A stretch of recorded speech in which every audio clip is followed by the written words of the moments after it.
Tutawanyoosha na tutawafinya kabisa. Jana mimi nimetoka na fagio, nikafika mpaka eneo la tukio. Anasema kwamba mtoto alikuwa amelala mchana, kwa hiyo akakojoa kitandani, ndio akachukua hatua ya kumvuta mtoto uume. Alikuwa anafinya, ndio sijua akamvuta. Make pale hivi ni kama vile alivutwa. Ana majeraha kwenye uume wake na kwenye makalio. Kwenye makalio inaonekana aliunguzwa wiki zilizopita na mama yake hakutoa taarifa. Nimeumia sana. Na watoto wa kike na wa kiume. Kwa ukatili huu, ningekuepo jana, sijui ingekuwaje. Sijui. Wachukua watuhumiwa na kuwapeleka polisi. Asubuhi tukampeleka mtoto hospitali na sasa hivi anaendelea vizuri. Wananchi wa mtaa wa Murieti, kata Murieti, mkoani Arusha wamemkamata bwana Elias Joseph mwenye umri wa miaka 25, baba mzazi wa mtoto. Jina limehifadhiwa kwa kitendo cha kumchoma mwanae makalio na kumvuta uume kwa sababu ya kukojoa kitandani. Wakizungumza na Kusaga TV, wananchi hao wakiongozwa na mjumbe wa serikali ya mtaa na balozi wamesema kuwa walipata taarifa za siri kuwa kuna mtoto amefanyiwa ukatili na ananyanyasika na baba yake mzazi, wakafuatilia na kubaini ni kweli, na majira ya saa 3 usiku wakaenda kumkamata nyumbani kwake baba huyo na kumpeleka kituo cha polisi cha Murieti jijini Arusha. Akizungumza, mtoto huyo wa miaka 5 ameeleza kuwa baba yake amekuwa akimpiga mara kwa mara, huku mama yake mzazi Night Henry mwenye umri wa miaka 22 akieleza kuwa alikuwa anaogopa kutoa taarifa kwa sababu mumewe ni mkali, angempiga kama angeeleza kuhusu mateso ya mtoto. Mtoto huyo ametibiwa katika kituo cha afya cha Murieti na kwa sasa ameruhusiwa, yuko nyumbani, anaendelea vizuri na yuko katika uangalizi maalum, huku baba yake akiwa mahabusu kituo cha polisi cha Murieti jijini Arusha. Akakupiga? Akakuvuta wapi? Dudu. Baba alikufanyaje? Kanivuta dudu. Alifanyaje? Kanivuta dudu. Kwa nini? Kukojoa. Ulikojoa wapi? Kitandani. Kitandani? Na huko nyuma alikufanyaje? Mchapa. Alikuchapa na nini? Rungu. Alikuchapa na rungu?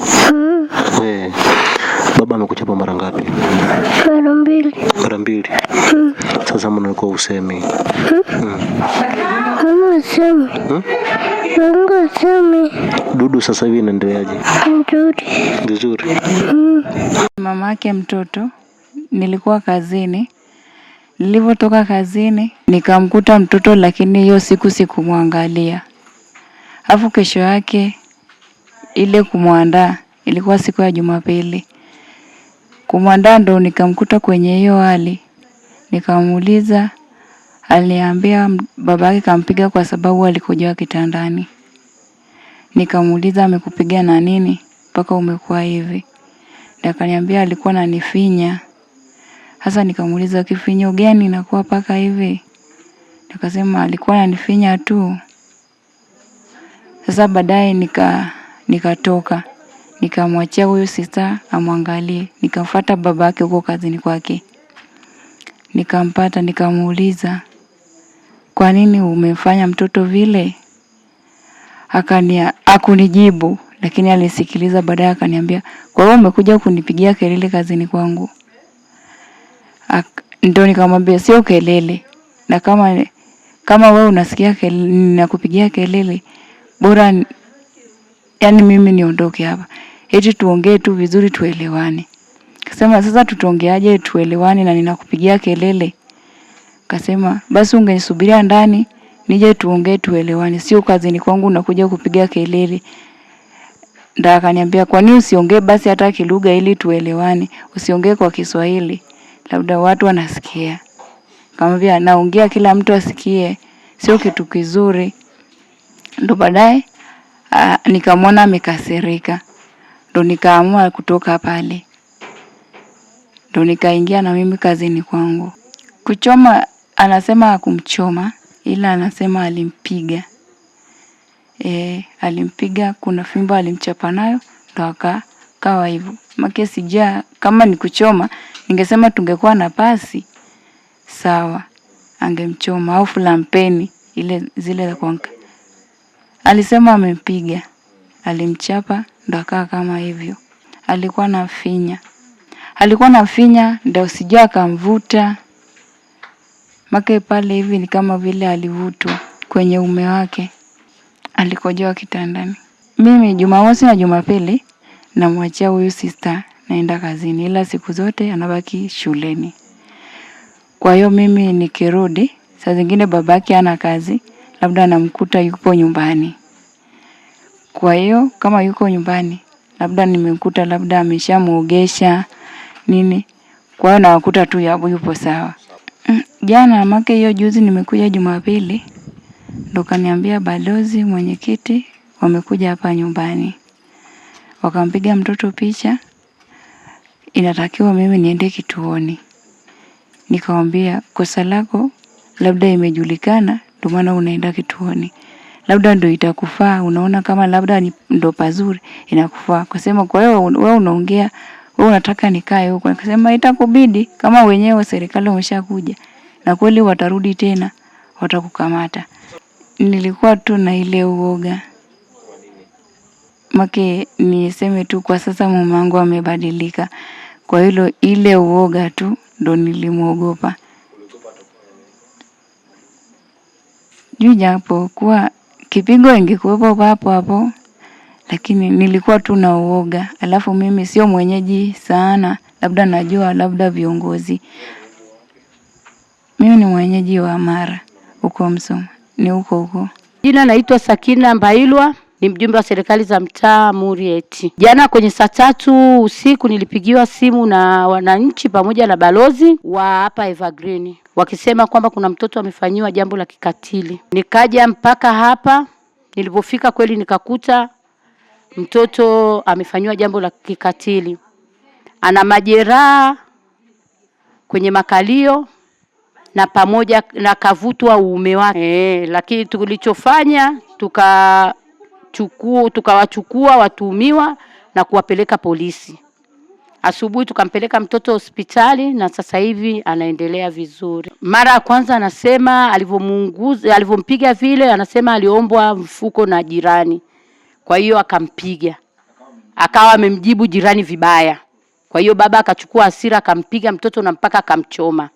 Mtoto akapona majeraha, lakini juzi anasema mtoto amekojoa kitandani. Yaani mimi kwanza kama kiongozi imeniuma mpaka kuchukua jukumu la kumbeba na kumpeleka polisi. Kwa sasa hivi kesi yake iko polisi, tunasikiliza watakaloamua. Ndio usiku huo wananchi walitana tukiwa na mabalozi, tulipata mabalozi wa shina karibia 26.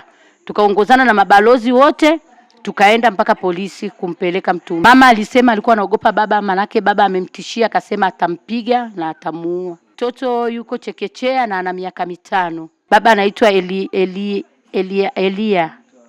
Wito wangu kama kiongozi, wanawake tunatakiwa tuwe makini sana na wababa tunaoishi nao. Leo kamfanyia mtoto ukatili ule, kesho ana uwezo wa kufanya mkatili mkubwa zaidi. Tusinyamaze. Na wananchi tukipata haya matukio, jamani tusinyamaze, ni hatari. Tunasababisha watoto wetu kuenda kupata madhara hapo baadaye au kupelekea hata kupata maradhi makubwa na kifo.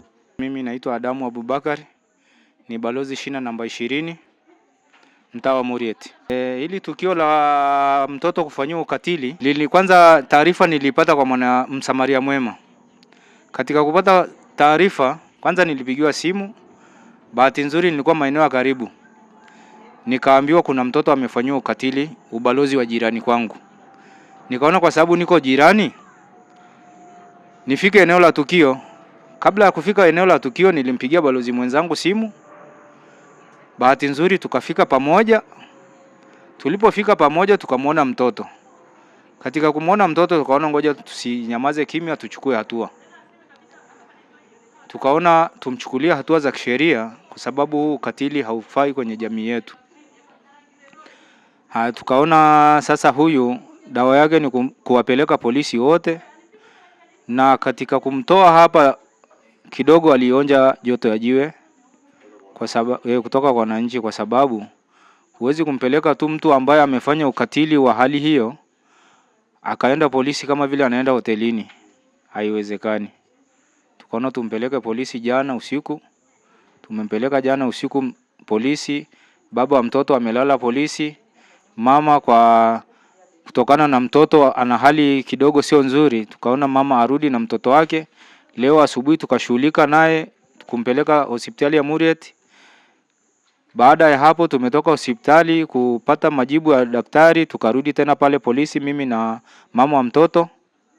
Tuliporudi na mama wa mtoto tumeambiwa kesho asubuhi turudi, kesi yake tayari iko polisi. Na ukatili wa namna hiyo kwenye jamii yetu hautakiwi na haufai.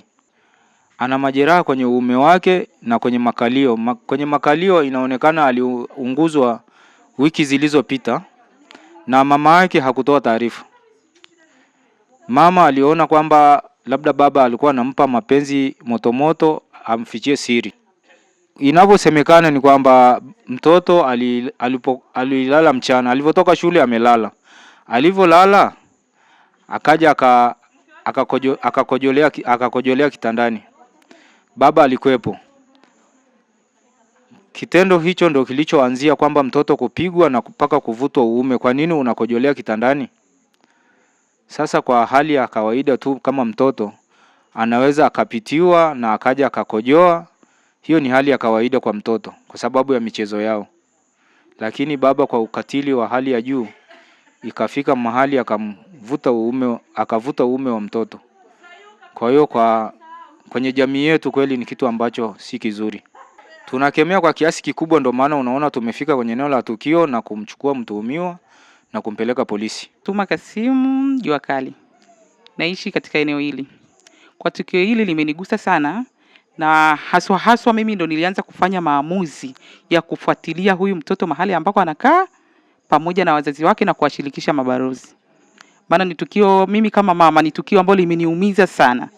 Kwamba ni kitendo, yani ni mtoto amefanyiwa kitendo ambacho hakimfurahishi kama mama, kama mzazi. Maana huu ni ukatili wa kijinsia. Mtoto mazingira ambayo tulimkuta alikuwepo yuko ndani, lakini tulivyomwangalia inavyoonekana kwamba kama alichomwa na pasi kwenye maeneo yake ya makalio, alafu tukakuta uume wake umevutwa.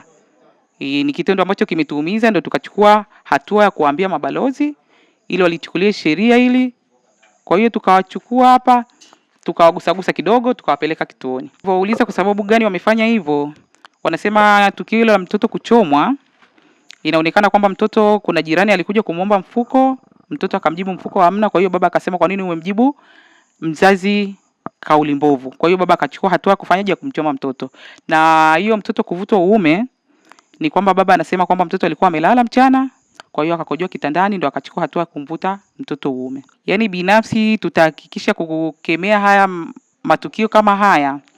Yaani hasa tutakaa pamoja na balozi kwamba tufuatilie nyumba hadi nyumba, tujue wapangaji, tujue wenye nyumba, tujue na idadi ya watoto. Kwa hiyo yani kama sisi wazazi, kama sisi wajumbe, tutakuwa kwamba tunafuatilia kuona vitendo vya watoto.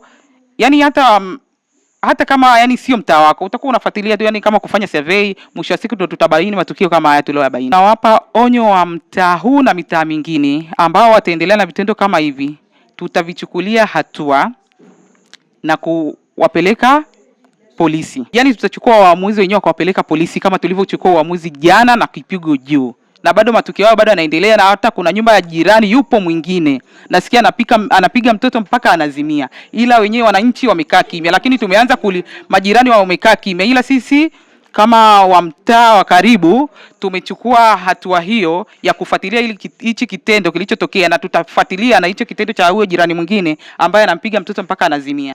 Kama mimi baba nimeumia. Mimi nimeumia sana.